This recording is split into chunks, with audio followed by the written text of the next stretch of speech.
Hello students, I am Shambhalingappa Kaikad, Assistant Professor of History, working in Government First Grade College, Nisargi.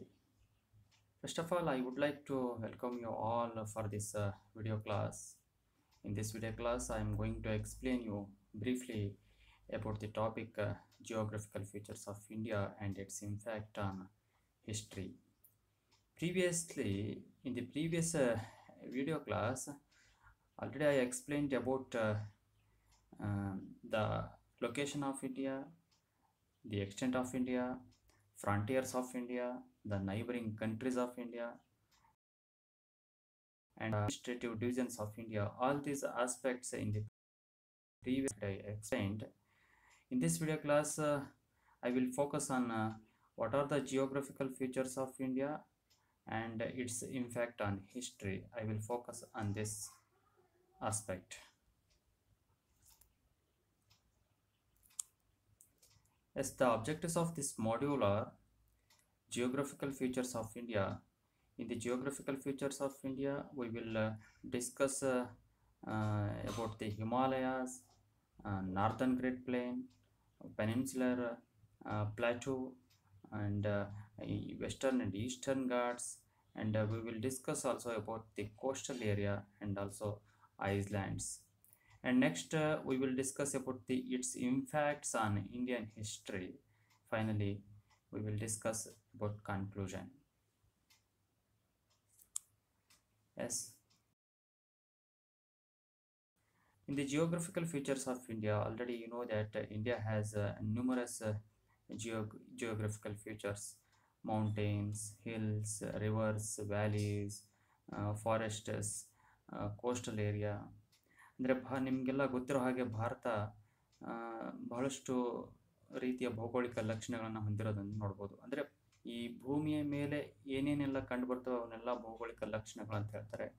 So ಪರ್ವತಗಳಿರ್ಬೋದು, ಬೆಟ್ಟಗಳು, ಗುಡ್ಡಗಳು, ಕಣಿವೆ, ನದಿ ಪ್ರದೇಶಗಳು, ತೀರ ಪ್ರದೇಶಗಳು, ಸೊ ಇವೆಲ್ಲವುಗಳನ್ನು ಭೌಗೋಳಿಕ ಲಕ್ಷಣ ಅಂತ ಹೇಳ್ಬಿಟ್ಟು ಕರೀತಾರೆ. So on the basis of geographical features we can divide India into 5 divisions. So ಈ ಭೌಗೋಳಿಕ ಲಕ್ಷಣಗಳ ಆಧಾರದ ಮೇಲೆ ಭಾರತವನ್ನು ನಾವು 5 ವಿಭಾಗಗಳಾಗಿ, ವಲಯಗಳಾಗಿ ವಿಂಗಡಣೆ ಮಾಡಬಹುದು. So those are the northern mountains, ಅಂದರೆ ಉತ್ತರದ ಪರ್ವತ ಪ್ರದೇಶಗಳು, great plains or Indo Gangetic plain, ಅಂದರೆ ಉತ್ತರದ ನದಿ ಬಯಲು ಪ್ರದೇಶ, and next the peninsular plateau, ಅಂದರೆ ಪರ್ಯಾಯ ದ್ವೀಪದ ಪ್ರಸ್ಥಭೂಮಿ, and next the eastern and western Ghats, ಅಂದರೆ ಪೂರ್ವ ಘಟ್ಟಗಳು ಮತ್ತು ಪಶ್ಚಿಮ ಘಟ್ಟಗಳು ಅಂತ, and next the coastal plains and islands, ಅಂದರೆ ತೀರ ಪ್ರದೇಶಗಳು ಮತ್ತು ದ್ವೀಪಗಳಾಗಿ. ಈ ರೀತಿ 5 ರೀತಿಯಲ್ಲಿ ನಾವು ಭಾರತವನ್ನು ಭೌಗೋಳಿಕ ವಿಭಾಗಗಳಾಗಿ ಡಿವೈಡ್ ಮಾಡ್ಬೋದು ವಿದ್ಯಾರ್ಥಿಗಳೇ. So in this picture you can see this northern mountains ಅಲ್ಲಿ ಉತ್ತರದ ಪರ್ವತ ಪ್ರದೇಶಗಳಲ್ಲಿ ಬಲು ಮುಖ್ಯವಾಗಿ ಹಿಮಾಲಯ ಪರ್ವತಗಳು ಬರೋದನ್ನು ನೋಡಬಹುದು ಈ ರೀತಿಯಾಗಿ. And next northern great plains. So northern great plains ಉತ್ತರದ ನದಿ ಬಯಲು ಪ್ರದೇಶ. ಸೊ ಇಲ್ಲಿಂದ ಇದೆಲ್ಲವೂ ಉತ್ತರದ ನದಿ ಬಯಲು ಪ್ರದೇಶದಲ್ಲಿ ಬರುವಂತಹದ್ದು. ನೆಕ್ಸ್ಟ್ ದಿ ಪ್ಲಾಟೂ, ಪರ್ಯಾಯ ದ್ವೀಪದ ಪ್ರಸ್ಥಭೂಮಿ. You can see students see in this picture that this is okay.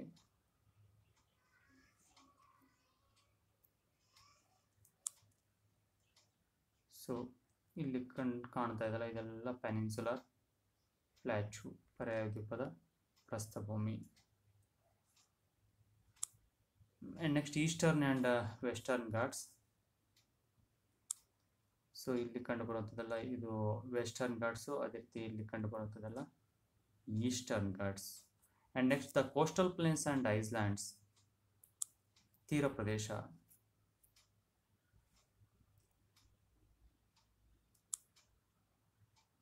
Bay of Bengal, Bangala ಕೊಲ್ಲಿಯ ಅಂಚಿನಲ್ಲಿ ಕಂಡು ಬರುವಂಥದ್ದು ಈಸ್ಟರ್ನ್ ಕೋಸ್ಟಲ್ ಪ್ಲೇನ್. ಆ್ಯಂಡ್ ಅರಬ್ಬಿ ಸಮುದ್ರ ಅಂಚು ಮತ್ತು ಪಶ್ಚಿಮ ಘಟ್ಟಗಳ ಮಧ್ಯಭಾಗದಲ್ಲಿ ಕಂಡುಬರುವ ವೆಸ್ಟರ್ನ್ ಕೋಸ್ಟಲ್ ಪ್ಲೇನ್, ಪಶ್ಚಿಮ ತೀರ ಪ್ರದೇಶ. ಹಾಗೆಯೇ ಬೇ ಆಫ್ ಬೆಂಗಾಲ್ನಲ್ಲಿ ನೀವು ಅಂಡಮಾನ್ ನಿಕೋಬಾರ್ ದ್ವೀಪ ಸಮೂಹವನ್ನು ಮುಖ್ಯವಾಗಿ ನೋಡ್ಬೋದು. ಅದೇ ರೀತಿ ಅರೇಬಿಯನ್ ಸಿಯಲ್ಲಿ ದ್ವೀಪ ಸಮೂಹವನ್ನು ನೀವು ನೋಡ್ಬೋದು. Next the first geographical division northern mountains, ಉತ್ತರದ ಪರ್ವತ ಪ್ರದೇಶಗಳ ಬಗ್ಗೆ ನಾವು ನೋಡೋಣ ವಿದ್ಯಾರ್ಥಿಗಳೇ. So this northern mountains contains Himalayas, Aravali mountains, Vindhya and Satpura mountains mainly. So ಈ ಉತ್ತರದ ಪರ್ವತ ಪ್ರದೇಶಗಳು ಬಲು ಮುಖ್ಯವಾಗಿ ಹಿಮಾಲಯವನ್ನು, ಅರಾವಳಿ ಪರ್ವತಗಳನ್ನು, ವಿಂಧ್ಯ ಮತ್ತು ಸಾತ್ಪುರ ಪರ್ವತಗಳನ್ನು ಒಳಗೊಂಡಿದೆ ವಿದ್ಯಾರ್ಥಿಗಳೇ. ಸೊ ಅದರಲ್ಲಿ ಮುಖ್ಯವಾಗಿ ನಾವು ಹಿಮಾಲಯದ ಬಗ್ಗೆ ತಿಳ್ಕೊಳ್ಳೋಣ. ಸೊ ಈ ಹಿಮಾಲಯ ಪರ್ವತ ಭಾಗದಲ್ಲಿ ಕಂಡುಬರುವಂತಹ ಒಂದು ಸ್ವಾಭಾವಿಕ ಗಡಿಯ ರೀತಿಯಲ್ಲಿ ಕಾರ್ಯನಿರ್ವಹಿಸ್ತಿರುವ ಒಂದು ಭೌಗೋಳಿಕ ವಿಭಾಗ.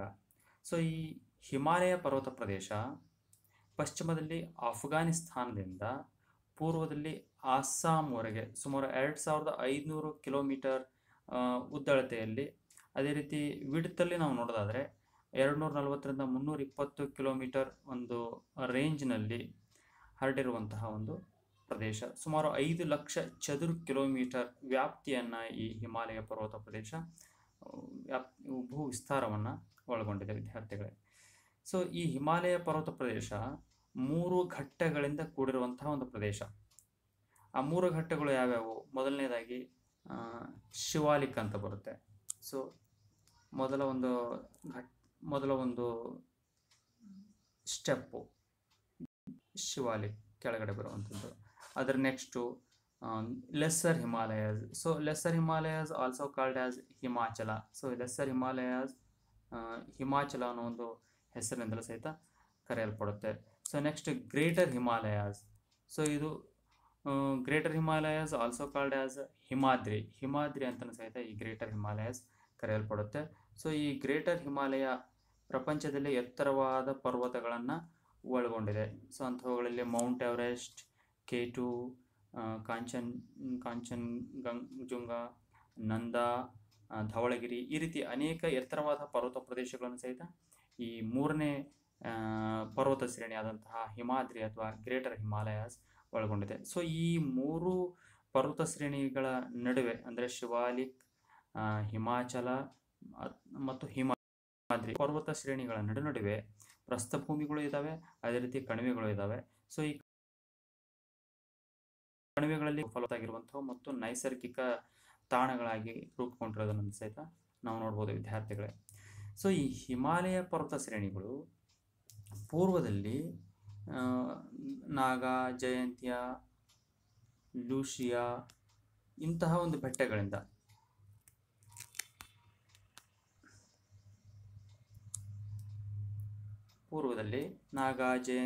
ಕಾಶಿ ಈ ಬೆಟ್ಟಗಳಿಂದ ಮುಂದುವರೆದು ಬಂಗಾಳ ಕೊಲ್ಲಿಯವರೆಗೂ ಹಬ್ಬಿರೋದನ್ನು ನೀವು ನೋಡ್ಬೋದು.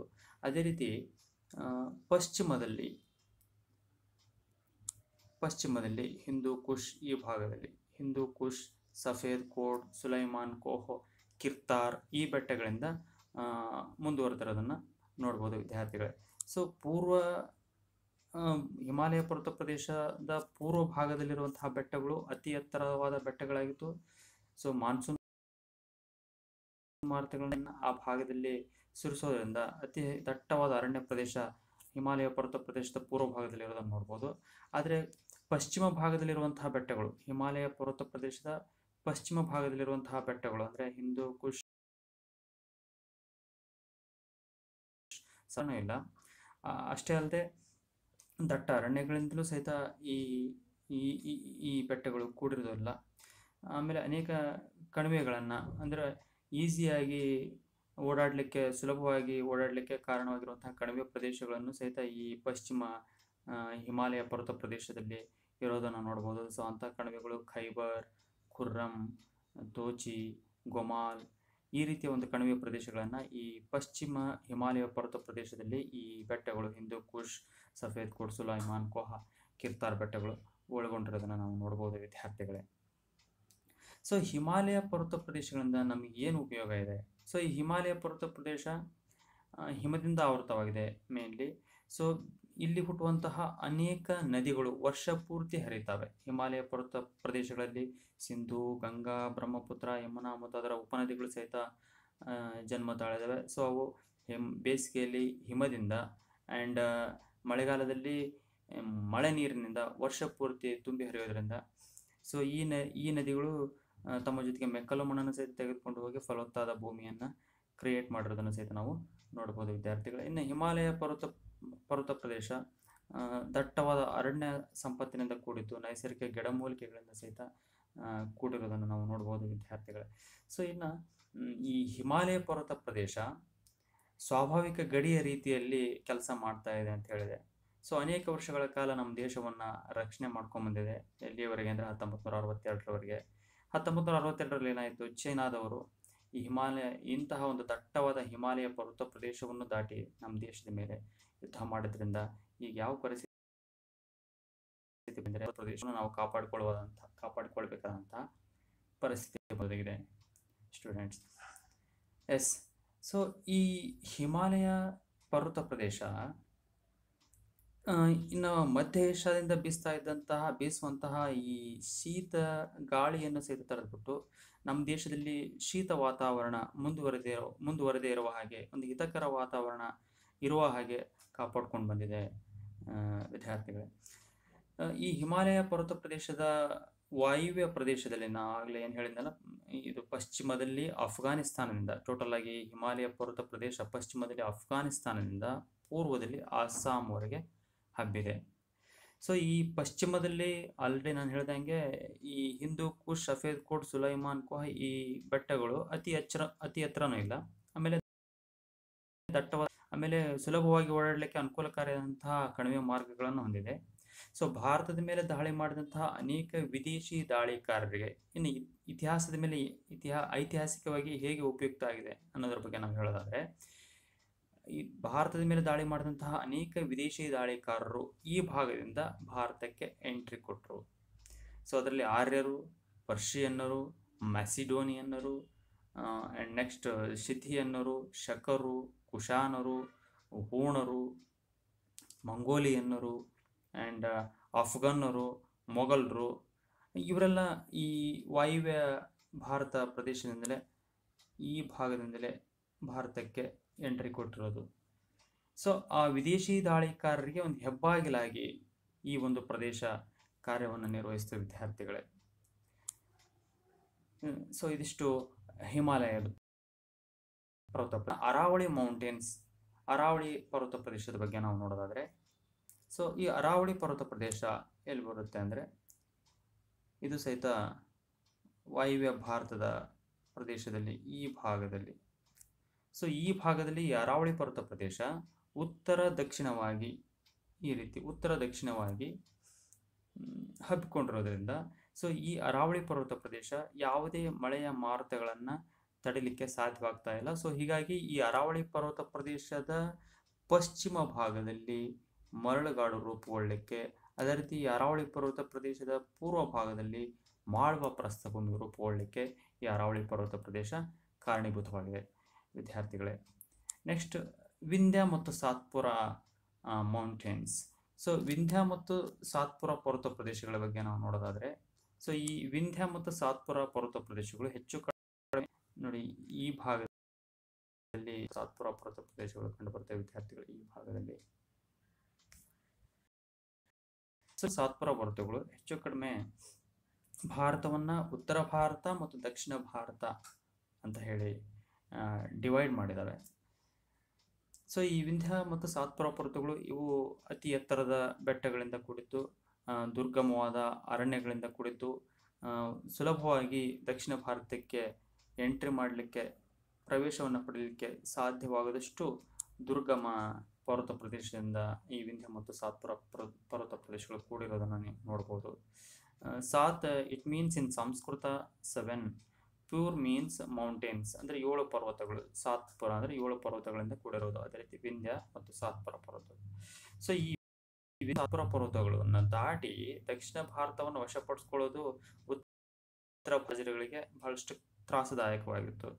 ಸೊ ಮೌರ್ಯರನ್ನು ಹೊರತುಪಡಿಸಿದರೆ ಮುಂದೆ ಬ್ರಿಟಿಷರು ಬರೋವರೆಗೂ ದಕ್ಷಿಣ ಭಾರತವನ್ನು ಯಾರೂ ತಮ್ಮ ಅಂಕೆಯಲ್ಲಿ ಇಟ್ಕೊಳ್ಳಿಕ್ಕೆ ಸಾಧ್ಯವಾಗಲಿಲ್ಲ ಅಂದರೆ ಅದಕ್ಕೆ ವಿಂಧ್ಯ ಮತ್ತು ಸಾತ್ಪುರ ಪರ್ವತ ಪ್ರದೇಶಗಳೇ ಕಾರಣ ಅಂತ ಹೇಳ್ಬೋದು ವಿದ್ಯಾರ್ಥಿಗಳೇ. ಸೊ ಈ ವಿಂಧ್ಯ ಮತ್ತು ಸಾತ್ಪುರ ಪರ್ವತಗಳು ತಪ್ತಿ ನದಿ ಕಣಿವೆಯಿಂದ ಅಪ್ ಟು ರಾಜ್ ಮಹಲ್ ಬೆಟ್ಟಗಳವರೆಗೆ ವಿಸ್ತಾರವಾಗಿರೋದನ್ನು ನಾವು ನೋಡ್ಬೋದು ವಿದ್ಯಾರ್ಥಿಗಳೇ. So this is the information about Vindhya ಮತ್ತು ಸಾತ್ಪುರ ಮೌಂಟೇನ್ಸ್.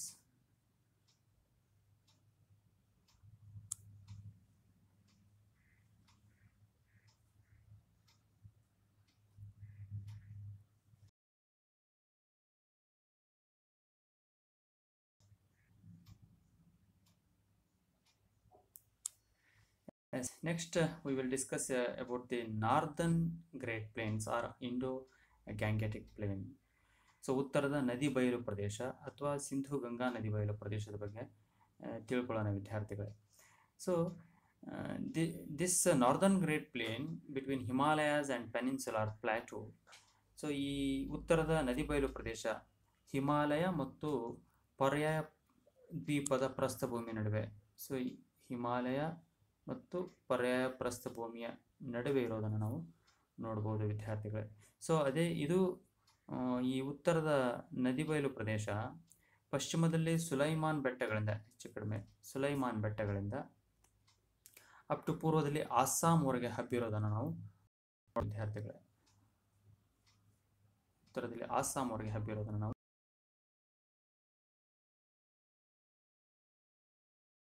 ಒಂದು ವಿಸ್ತಾರವನ್ನು ನೋಡೋದಾದರೆ, the length of this northern great plain from east to West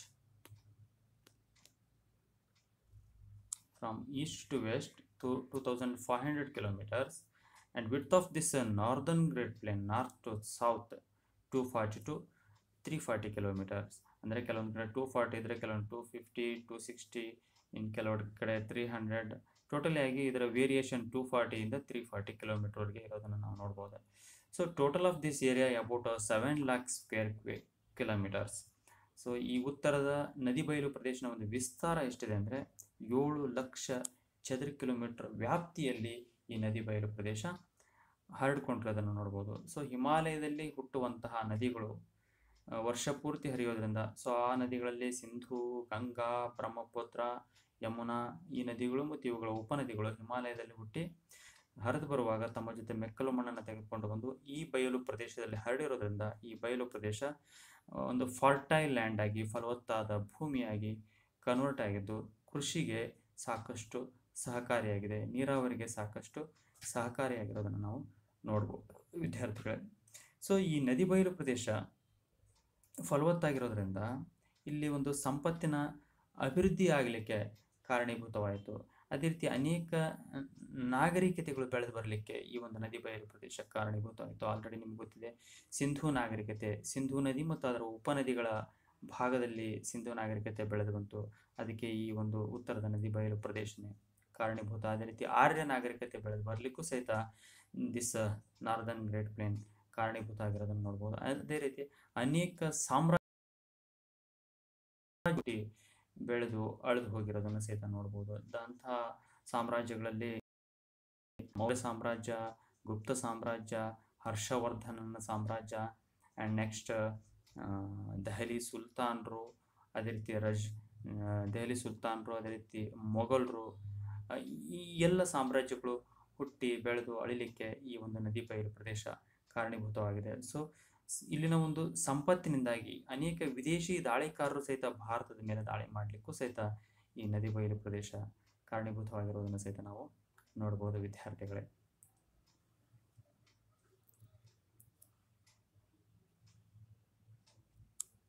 S, next we will discuss about the peninsular plateau, ಪರ್ಯಾಯ ದ್ವೀಪದ ಪ್ರಸ್ಥಭೂಮಿ ಬಗ್ಗೆ. ಈ ಒಂದು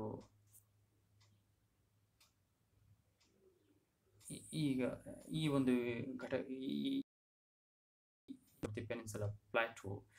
The Peninsular Plateau area about 14 square kilometer. So ಈ ಒಂದು ಪರ್ಯಾಯ ಸುಮಾರು 16 ಲಕ್ಷ ಚದುರ ಕಿಲೋಮೀಟರ್ ಪ್ರದೇಶವನ್ನು ಭಾರತದಲ್ಲಿ ಒಳಗೊಂಡಿದೆ. ಸೊ ಈ ಪರ್ಯಾಯ ಪ್ರಸ್ಥಭೂಮಿ ಯಾವ್ಯಾವ ಪ್ರದೇಶಗಳನ್ನು ಪ್ರಮುಖವಾಗಿ ಒಳಗೊಂಡಿದೆ ಅಂದರೆ Aravalli mountains, Vindhya and Satpura mountains, Chota Nagpur plateau. So this is Aravali mountains range, and this is Vindhya Satpura mountains range, and Chota Nagpur plateau. This is Chota Nagpur plateau, and this is Malwa plateau. You can see in this picture, and this is Deccan plateau. You can see in this picture, students, Deccan plateau.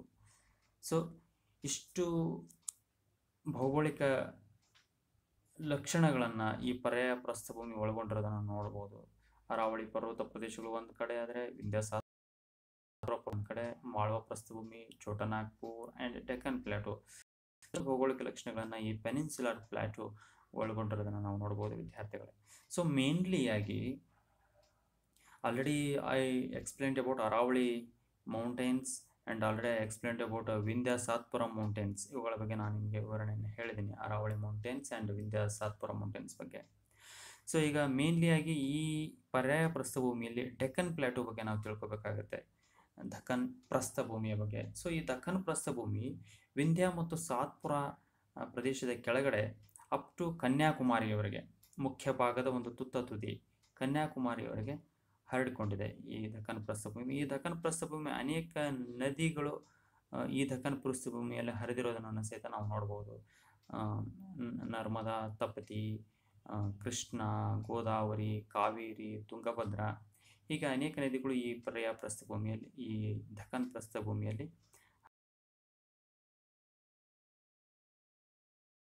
ಹರಿದಿರೋದು. ಪ್ರದೇಶ ಭೂಪ್ರದೇಶ ಪ್ರಾಚೀನವಾದಂತಹ ಒಂದು ಭೂಪ್ರದೇಶ ಆಗಿರೋದು ಅಷ್ಟೇ. ಈ ದಕ್ಕನ್ ಪ್ರಸ್ಥಭೂಮಿಗಳಿಂದ ಕೂಡಿರುವಂತಹ ಒಂದು ಭೂಭಾಗ ಆಗಿದೆ. So ಈ ದಕ್ಕನ್ ಪ್ರಸ್ಥಭೂಮಿ ಹೀಗೆ ಒಂದು ನ್ಯಾಚುರಲ್ ಫ್ರಾಂಟಿಯರ್ ಆಗಿ ವಿಂಧ್ಯ ಮತ್ತು ಸಾತ್ಪುರ ಮೌಂಟೇನ್ಸ್ ಕಾರ್ಯನಿರ್ವಹಿಸಿರೋದ್ರಿಂದ ಉತ್ತರ ಭಾರತದ ಮೇಲೆ ದಾಳಿ ಮಾಡಿದಂತಹ ವಿದೇಶಿ ದಾಳಿಕಾರರು ಅಷ್ಟು ಸುಲಭವಾಗಿ ಈ ದಕ್ಕನ್ ಪ್ರಸ್ಥಭೂಮಿಯ ಮೇಲೆ ತಮ್ಮ ಒಂದು ಪ್ರಭುತ್ವವನ್ನು ಸಾಧಿಸಿಕೊಳ್ಳಲಿಕ್ಕೆ ಸಾಧ್ಯವಾಗಲಿಲ್ಲ. ಮೌರ್ಯರು ಈ ದಕ್ಷಿಣ ಭಾರತವನ್ನು, ಈ ದಕ್ಕನ್ ಪ್ರಸ್ಥಭೂಮಿಯನ್ನು ತಮ್ಮ ಅಧೀನದಲ್ಲಿ ಇಟ್ಕೊಂಡಿದ್ರು. ಸೊ ಮೌರ್ಯರ ನಂತರ ಗುಪ್ತರಲ್ಲಿ ಸಮುದ್ರಗುಪ್ತ ದಕ್ಷಿಣ ಭಾರತದ ದಂಡಯಾತ್ರೆಯನ್ನು ಕೈಗೊಂಡು ಇಲ್ಲಿ 12 ರಾಜರನ್ನು ಸೋಲಿಸಿ ತನ್ನ ಅಧೀನದಲ್ಲಿ ಇಟ್ಕೊಂಡಿದ್ದ. ಆದರೆ ಇಡೀ ದಕ್ಕನ್ ಪ್ರಸ್ಥಭೂಮಿ ಅಥವಾ ದಕ್ಷಿಣ ಭಾರತವನ್ನು ತನ್ನ ಆಡಳಿತದಲ್ಲಿ, ತನ್ನ ಸಾಮ್ರಾಜ್ಯದಲ್ಲಿ ವಿಲೀನಗೊಳಿಸ್ಕೊಳ್ಳಿಕ್ಕೆ ಸಮುದ್ರಗುಪ್ತನ ಸಹಿತ ಮನಸ್ಸು ಮಾಡಲಿಲ್ಲ. ಸೊ ಅವ್ರನ್ನ ಬಿಟ್ಟರೆ ಮುಂದೆ ದೆಹಲಿ ಸುಲ್ತಾನ್ ಮತ್ತು ಮೊಘಲರು ಈ ದಕ್ಕನ್ ಪ್ರಸ್ಥಭೂಮಿ ಅಥವಾ ದಕ್ಷಿಣ ಭಾರತವನ್ನು ತಮ್ಮ ಅಂಕೆಯಲ್ಲಿ ತೆಗೆದುಕೊಳ್ಳಲಿಕ್ಕೆ ಸಾಕಷ್ಟು ಪ್ರಯತ್ನ ಪಟ್ಟರು. ಆದರೆ ಈ ಒಂದು ಪ್ರದೇಶವನ್ನು ತಮ್ಮ ಅಧೀನದಲ್ಲಿ ಇಟ್ಕೊಳ್ಳಿಕ್ಕೆ ಅವ್ರ ಕಡೆಯಿಂದ ಸಾಧ್ಯವಾಗಲಿಲ್ಲ. ಬಿಕಾಸ್ ಆಫ್ ಈ ವಿಂಧ್ಯ ಮತ್ತು ಸಾತ್ಪುರ ಪರ್ವತ ಪ್ರದೇಶಗಳು ಬಲು ದುರ್ಗಮವಾದ ಮತ್ತು ವಿಶಾಲವಾದ ಅರಣ್ಯ ಪ್ರದೇಶಗಳಿಂದ ಕೂಡಿದ್ರಿಂದ ಬೃಹತ್ ಸೈನ್ಯವನ್ನು ಅವರಿಗೆ ಇಲ್ಲಿ ಈ ಒಂದು ಪ್ರದೇಶದಲ್ಲಿ ಸಾಗಾಣಿಕೆ ಮಾಡಲಿಕ್ಕೆ ಕಷ್ಟ ಆಗ್ತಾ ಇತ್ತು. ಒಂದು ಅದಲ್ಲದೆ ಉತ್ತರ ಭಾರತಕ್ಕೆ ನಾವು ಹೋಲಿಸ್ಕೊಂಡ್ರೆ ಈ ದಕ್ಕನ್ ಪ್ರಸ್ಥಭೂಮಿ ಅಷ್ಟೊಂದು ಸಂಪತ್ಭರಿತವಾದಂಥ ಪ್ರದೇಶ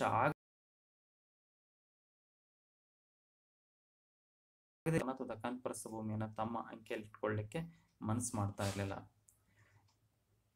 ಸೊ ಈ ದಕ್ಕನ್ ಪ್ರಸ್ಥಭೂಮಿಯ ಪಶ್ಚಿಮಕ್ಕೆ ಪಶ್ಚಿಮ ಘಟ್ಟಗಳು ಇರೋದನ್ನು ನೀವು ನೋಡಬಹುದು, ಪಶ್ಚಿಮ ಘಟ್ಟಗಳು. ಅದೇ ರೀತಿ ಪೂರ್ವ ಭಾಗಕ್ಕೆ ಪೂರ್ವ ಘಟ್ಟಗಳು ಇರೋದನ್ನು ಸಹಿತ ನೋಡಬಹುದು ವಿದ್ಯಾರ್ಥಿಗಳೇ.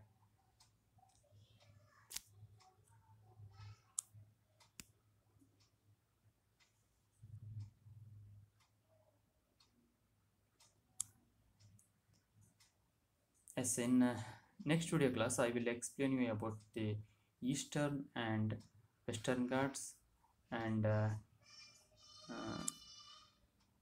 also I will explain you about the coastal plains and islands, and I will discuss with you about the geographical features, impact on Indian history. Finally, I will explain about conclusion also in the next video class. Thank you very much, students.